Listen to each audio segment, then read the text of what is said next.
Hey everyone, this is acyuta-bhava from Nightlight Astrology, and today we are going to continue our exploration of the Tao Te Ching for students of astrology.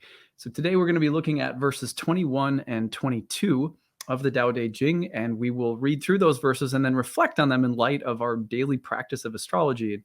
This is an ancient wisdom text that has a lot to offer us and pairs very nicely with um, uh, daily astrological reflection and study. So you don't have to have watched the entire series up to this point to get something good out of this. I recommend going back and listening to it because I think it's a good series with lots to take away. But this can be a standalone. You can start here and you can hop around in episodes as well. Each verse is like a treasure trove of wisdom. So for this series, I am using the Tarcher Cornerstone edition of the Tao Te Ching, which is translated by Jonathan Starr. I used the Tarcher edition for my exploration of the Hermetica some years ago as well. Tarcher published my first book, so I found out about these little, almost like pocket-sized spiritual texts series that they did, and I've always really liked it and found that they're very accessible for newcomers to a text as well, whether it's the Hermetica or in this case the Tao Te Ching. So, you can pick it up. You can pick it up the book on Amazon very easily, I believe. So don't forget, if you can, throw a comment in the comment box, like and subscribe. That helps the channel to grow. You can always find daily transcripts of my talks on my website, nightlightastrology.com. All right, let's go ahead and put verses 21 and 22 up on the screen so that you can see it. And actually, let me put this into full screen mode here. So verse 21 reads like this: perfect action, true virtue, supreme power. This is how Tao is revealed, through those who follow it completely. Though formless and intangible, it gives rise to form. Though vague and elusive, it gives rise to shapes. Though dark and obscure, it is the spirit, the essence, the life breath of all things. But is it real, you ask? I say its evidence is all of creation. From the first moment to the present, the name has been sounding. It is the gate through which the universe enters, the witness by which the universe sees. How have I come to know all this? That very name has told me. That name which is sounding right here, right now. Go on to verse 22 next. Surrender brings perfection. The crooked become straight, the empty become full, the worn become new. Have little and gain much, have much and be confused. So the sage embraces the one and becomes a model for the world. Without showing himself, he shines forth. Without promoting himself, he is distinguished. Without claiming reward, he gains endless merit. Without seeking glory, his glory endures. The sage knows how to follow, so he comes to command. He does not compete, so no one under heaven can compete with him. The ancient saying, surrender brings perfection, is not just empty words. Truly, surrender brings perfection, and perfection brings the whole universe.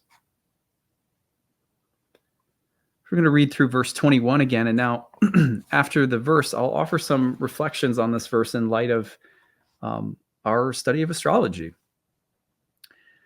Perfect action, true virtue, supreme power. This is how Tao is revealed, through those who follow it completely.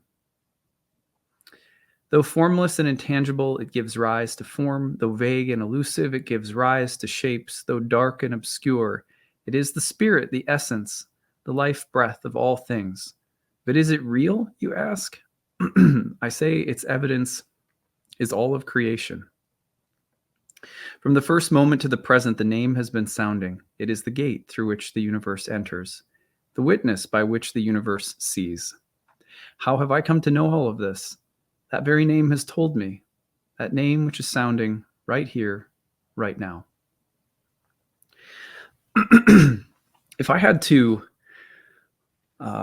compare the path of astrology to the path that this particular verse describes, or the path that's described throughout the Tao Te Ching, I would say that astrology is always revealing to me every day by virtue of things that happen that I can't foresee, like Venus squaring Saturn over this past weekend, resulted in we have a lawn service that we have a very small lawn, but we have someone who comes by and cuts it once every week, I guess. And we just had some newly planted elderberry trees, or bushes, I guess. And they mowed right over them. So it's very Venus in Taurus square Saturn, this destruction of something beautiful. And I couldn't have told you, I couldn't have guessed that that would have happened. I can see something like musical notes along the measures of a musical piece written in the sky, but I'm always surprised by the exact way in which the notes sound out and the planets somehow appear in my life. Over the years of watching such things happen, sometimes I am perfectly prepared. I can see it coming, and it's amazing to see how accurately it plays out. In other moments, I am completely surprised by how it plays out, and yet the one thing that remains constant is the feeling that there is something like a musical composition flowing forth, a river that has an intelligence behind it in the way that everything unfolds, in the way that everything happens. And in studying astrology, what I've noticed over the years is that I've come to trust the flow and the unfolding of events. That doesn't mean that they're not difficult for me at times, or confounding or elusive. It doesn't mean I always understand them, or that there is some hidden meaning within every event that I'm always decoding. Sometimes it's just the simple recognition that there is this amazing intelligence that's giving rise to form. Though vague and elusive, it gives rise to shapes, the shapes of my experiences, my thoughts, my feelings, my relationships. Though it is often dark and obscure to me, I trust that it is the spiritual essence behind all things that are flowing along. So I believe that the daily practice and study of astrology is very much like the way, the path, the invisible intelligence that the Tao Te Ching describes. And I would say, even if I had never read the Tao Te Ching, and if I were reading it for the first time, I would be struck by how similar the description of this verse is to what I feel and notice about the unfolding of life from the astrological perspective. It feels like a great dance, a great river that has all different kinds of currents, and it's often elusive, but you can see that there's an orchestration behind everything. Verse 22 says, "Surrender brings perfection. The crooked become straight, the empty become full, the worn become new. Have little and gain much, have much and be confused. So the sage embraces the one and becomes a model for the world. Without showing himself, he shines forth. Without promoting himself, he is distinguished. Without claiming reward, he gains endless merit. Without seeking glory, his glory endures. The sage knows how to follow, so he comes to command. He does not compete, so no one under heaven can compete with him. The ancient saying, 'Surrender brings perfection,' is not just empty words. Truly, surrender brings perfection, and perfection brings the whole universe." If I had to describe simply what astrology is when it becomes a spiritual practice, I would describe it as a moving meditation. And you've probably heard me use that phrase. If you watch my channel, you've certainly heard me use it before. But that's because any wisdom that I've gotten from doing astrology has come as a result of trusting that there is this intelligent, mighty river of unfolding events and energies that the planets somehow depict or represent, at least in part. And that if I surrender to that unfolding, if I am appreciative of that unfolding, if I reflect upon it, if I stay curious, if I have a sense of humor about it, if I allow myself to be challenged, if I learn from it, if I take joy in it, then wisdom somehow comes into my life, discernment and intelligence, like a light within that helps me know what to do and when to do it and how much or how little to do something. And so when this verse says surrender brings perfection, and it goes on to talk about how a sage becomes a sage, a spiritual leader, I see that as something that is accessible for all of us. It's not just for special, enlightened, select elite gurus or something. It's not just for someone who has some kind of Hindu devotional name, like once like I remember thinking, oh, it's going to be so cool when I get initiated. I'll have this devotional name, and it really hasn't changed a lot. You know what I mean? Like, it's just so there's always been, throughout the history of world religions, there's always been a distinction between the form and the essence of the spiritual or religious tradition. And what I love about the Tao Te Ching is it's not a set of doctrines. It's not really about liturgy and ritual, and it's not so much about a hierarchy that you climb, with respect to other people in terms of your religious or spiritual expertise or qualification or whatever. It just very simply says that if you learn how to surrender and you start to pay attention to and live your life in some kind of alignment with this divine intelligence, that you somehow start to glow with an inner light that puts you into positions where you can be wise or helpful or healing for other people.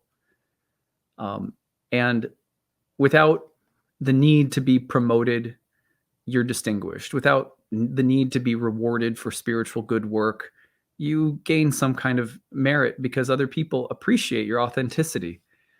You don't seek any kind of glory, and yet the things that you've said and done and helped out with or contributed to somehow go on. I love this verse. The sage knows how to follow, so he comes to command. It's as though, until we, for example, with the planets, until we really learn to surrender to the unfolding of our lives, all the different seasons of our lives, every astrological transit that comes, recognizing this is here for my growth, for me to learn and evolve, and I'm going to do my best. And we learn how to follow. The planets are always moving out ahead of us as students of astrology. We always are looking at them in terms of some kind of dynamic application one planet is making to another, an ingress a planet is about to make, a retrograde. We're always anticipating where things are going. Excuse me. And when we learn how to follow that unfolding of the planets day by day, we learn how to come into alignment with us. We learn how to come into alignment with it. There's a weird way in which we become naturally suited for certain kinds of tasks. You find your right place somehow.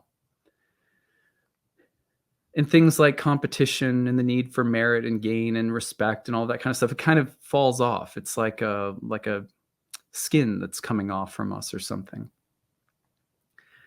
The ancient saying, surrender brings perfection, is not just empty words. Truly, surrender brings perfection, and perfection brings the whole universe. I like that the word perfection is very similar to the astrological word. Perfection here does not, in my mind, mean, like a case of perfectionism. Rather, it means some kind of completeness. Perfection brings the whole universe. In astrology, we think of two planets perfecting an aspect.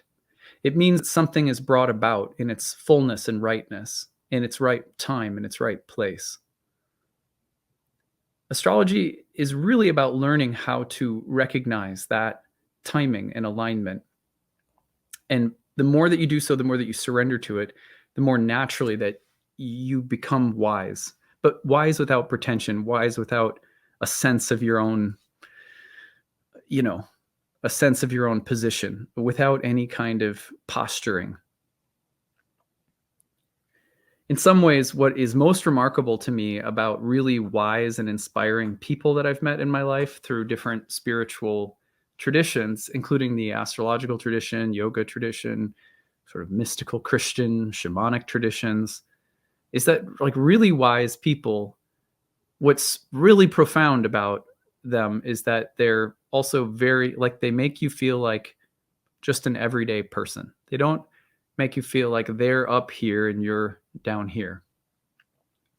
What's amazing to me about living a life, an astrological life, is that we every day, we get a sense of the divine timing of things. We start living with this almost like a sixth planetary sense. And it becomes easy to feel like you're a friend to everyone and everything, because you see someone going through something and you go, well, I wonder what transit that is. And it immediately can help to humanize. Rather than coming up with a judgment, you come up with a reflection. You're in meditative, contemplative mode. And having gone through such experiences yourself, you can usually you can find empathy or compassion more easily. So I'm always amazed at how, like, once you meet someone, I don't know, anywhere, and you find out that they also speak the language of astrology, it's like, it's so nice. And one of the things I've observed about, you feel at home. You feel like you're with someone who has the similar kind of appreciation for life and experience. And what's also interesting is that some of the people that I met earlier on in my life who were astrologers prior to knowing they were astrologers made me feel that same way. They made me feel like these are people who seem very wise and attentive and careful and thoughtful. And they're completely unpretentious. There's something about the language and study of astrology that, to me, at its best, is very unpretentious, because it's not connected to a priesthood per se, at least not now. It's not connected to doctrines and liturgy. It's free of that, and yet it helps you to walk along in alignment with a divine intelligence that can be just as effective as any kind of spiritual practice that there is. So, to me, astrologers who live life with this kind of appreciation, this eye for the divine intelligence behind all things, are sages. Maybe they don't know so, and that's probably the best thing about them, is that they don't know so. But anyway, those are just a few thoughts. I'm starting to ramble, so I'll stop. But I hope that you are enjoying this series, that it's giving you some useful insights. To me, as you guys know, if I am not pausing occasionally to reflect upon why we're doing astrology, if I'm just constantly droning on about the newest transit, the newest horoscope, the next big action, without helping us go back and go, like, why are we doing this? Then I'm missing something. I'm failing in an obligation or responsibility that I feel that astrologers have always had, as not just prognosticators, but ambassadors to a spiritual way of life. I think we have to try to remember that, refresh ourselves on that. So I hope that you get a little spark of that somehow in this series. That is what I have for today. Don't forget to like and subscribe, share your comments, click on the notification bell for updates. I'm back home, back in the home studio again, and I appreciate all of your patience as I was traveling and posting from a hotel room. If you want to find transcripts of any of my daily talks, you can find them on the website, nightlightastrology.com. And tomorrow we will be back for more. Bye, everyone.